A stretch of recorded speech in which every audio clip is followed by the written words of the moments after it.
Alright guys, we are back with another video, and it looks like Cosmicbooknews is taking their victory lap, and it's well deserved. I guess I'm not beating those Snyder bro allegations anymore, but I really don't care, you guys. So what if I prefer a little Henry Cavill Superman? So what if I prefer some Ben Affleck Batman? The Snyderverse was better than this DCU slop, and at least the Snyderverse was making money.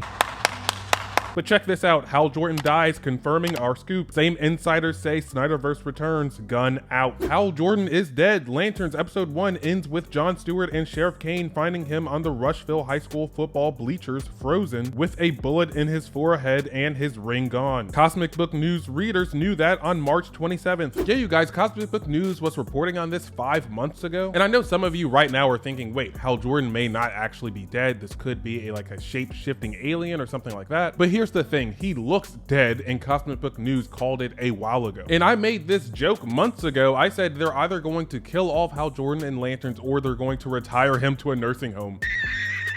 Because even if Hal isn't dead right here and they try to bring him back, they're not going to bring him back in any constructive manner. We know he's not going to be in Man of Tomorrow, so even if they bring him back, they're going to find a way to sideline him indefinitely. Some people are saying they could bring him back as Parallax, and you guys, you have to build up to Parallax. They're not just going to throw Parallax in the show. I don't think they're going to take that route. And not to mention all the times Hal Jordan has died and come back in the comics, like those circumstances lean more to the sci-fi stuff, and I feel like this show is just leaning away from that. For instance, and you guys can fact check me if I'm wrong about this, but when Hal Jordan was Parallax, his last act was being a hero. He restarted the Earth's sun. The sun was being eaten by sun eaters. Parallax Hal Jordan sacrificed himself and restarted the Earth's sun. He was later brought back as the Spectre. Then I believe in the New 52, he may have killed himself in order to get like a Black Lantern ring for some mission or something like that. And yeah, they bring him back after that. And then in like 2016, he detonates himself. He becomes like a being of pure willpower, and he detonates himself in order to take out Sinestro. And then Hal Jordan goes into something called the Emerald Space, where Kyle Rayner, the only White Lantern at that time, brings him out of that Emerald Space. But all of those examples I feel like lean more to the sci-fi than this show is willing to do. But regardless, like I said, if Hal is not actually dead, I do not think they're going to bring him back in any constructive manner. Moving on, now the part that matters going forward. The same insiders who called Hal Jordan's death are the same insiders behind our reporting on the Snyderverse return and the Dark Knight returns. So yeah, you guys, the rumors of the Snyderverse return and the Dark Knight returns, those are two separate things. Like the Dark Knight Returns movie sounds like the movie they would do first, and it's supposed to be like a standalone movie. Like I don't think that movie is going to directly connect to the Snyderverse, even though Ben Affleck is supposed to be the Batman in that movie, and they want to have Henry Cavill be the Superman in that movie as well. But I think the plan is they want to do this Dark Knight Returns movie as like, you know, a way to gauge the popularity of the Snyderverse, and if it's successful, then they would bring back the Snyderverse in full force. But yeah, Cosmicbooknews has been right about a lot of things in the past so far. They were right about Hal Jordan appearing to be dead in Lanterns episode 1. They were right about Krim being a sex trafficker in Supergirl. I remember I had people in my comments section saying there's no way they're gonna make Krim a sex trafficker. You don't know what you're talking about. Cosmicbooknews is just fake news. But it turned out Krim was in fact a sex trafficker in Supergirl. They were right about Paramount being the true front runners to win WBD and not Netflix back when everyone was sucking off Netflix. And Netflix would have been a terrible owner for WBD. We all know Netflix does not care about theatrical releases. And I'm not saying Cosmicbooknews is the holy gospel, take everything with a grain of salt, but the days of flat out calling them fake news just because they're not Variety, The Hollywood Reporter, or Deadline, I think those days are gone. I mean, we don't know if he's going to be right about the Snyderverse returning until it actually happens or does not happen. We just have to wait and see, right? But there is a lot of smoke, and where there's smoke, there is fire. I mean, Zack Snyder just got off tour with Frank Miller, the writer of The Dark Knight Returns. Zack Snyder continues to post a lot of DC content on his Instagram. We saw that he was recently on the Paramount lot. We saw that he was recently on the WB lot, and reportedly he received a hero's welcome at that Excalibur screening that they had. But who knows? I do think there are some conversations being held behind closed doors that are talking about Zack Snyder and a potential return. All right, and moving on, since October, the same insiders have been our sources on the Snyderverse return, and yes, James Gunn's DCU exit. Snyder, Cavill, and Affleck are back on the table at a Paramount-owned Warner Brothers for for a full Snyderverse return backed by the Saudis. So yeah, you guys, there you have it. I mean, like I said, we don't know what's really going to happen. We just have to wait and see, but it really feels like something is happening behind the scenes, and it's regarding Zack Snyder. And I know some of you guys don't want Paramount to end up with WBD, but I promise you it is the best case scenario of a bad situation, because if Paramount doesn't get WBD, they're just going to be strip mined for parts and sold between various companies. And that's not to say that one whole company is going to buy all of DC. I mean, you could end up in a situation where like Disney owns the rights to like Superman and Batman, and some whole other company owns the rights to like all the other characters or something like that. Or maybe Disney gets Batman and Amazon gets Superman, and like Apple buys Wonder Woman or something weird like that. I mean, you guys don't know what could happen if WBD is strip mined, but in no universe would WB just be its own company again. They are selling regardless. And I believe Derek Anderson said this, and I agree. He said that Paramount is one of the few potential buyers that are actually motivated for good theatrical releases. And when you think about it, it's true. I mean, look at Amazon. Amazon came out with He-Man and Project Hail Mary this year. Project Hail Mary was a success, but He-Man certainly wasn't. But He-Man's still gonna get a sequel because Amazon really doesn't care about how their movies do in theaters. Amazon sells everything under the sun with their website. They sell literally everything. They can subsidize all of their losses with their online business, right? And that's the same thing with Disney, right? Disney has their theme parks, which makes more money than the movies do. So Disney can afford to like go message first without really caring about the theatrical profits. You know, Apple as well. Apple sells tech. They sell phones, they sell computers, so they don't really care if an Apple TV show is not really bringing in money or is widely viewed. Hell, even Universal has Universal Studios, a theme park that I adore, by the way. Universal can subsidize all their stuff with their theme park revenue. So yeah, Paramount is one of the few studios that are in the business of making movies. So I do think Paramount is going to be motivated with making movies that make money in theaters. They're going to be motivated to do the stuff that makes the majority of people happy. I don't think Paramount can afford to do things just for the sake of virtue signaling instead of making money. And I think they made that clear with the public cancellation of Starfleet Academy. And even though it's getting a season 2, it is canceled. And I also think that's why they're really entertaining the idea of the Snyderverse, because the Snyderverse was making money. Zack Snyder with DC has never lost money. I mean, it's really funny how I keep using Man of Steel as like the measuring stick for James Gunn's DCU. Man of Steel made $670 million in the box office without adjusting for inflation, something that I think Man of Tomorrow may struggle to hit. But Man of Steel was the lowest grossing movie when Zack Snyder was there. Paramount knows that, and I've said this in previous videos. I think they have technology, some algorithms that are telling them what people really want to see in mass. I don't think they're gonna go around just pandering to little small minute populations just because. I really do think Paramount is going to focus more on traditional superhero values and just traditional heroism. And if those are trigger phrases for you, I promise you are probably going to like that Paramount Skydance content more than you think you're going to like it. I mean, like the Snyderverse, love the Snyderverse, hate the Snyderverse. Once they move on from that, I really do think you're going to get some tried and true heroism. Hopefully just good solo movies that lead to an eventual Justice League movie, and then they just build off of that.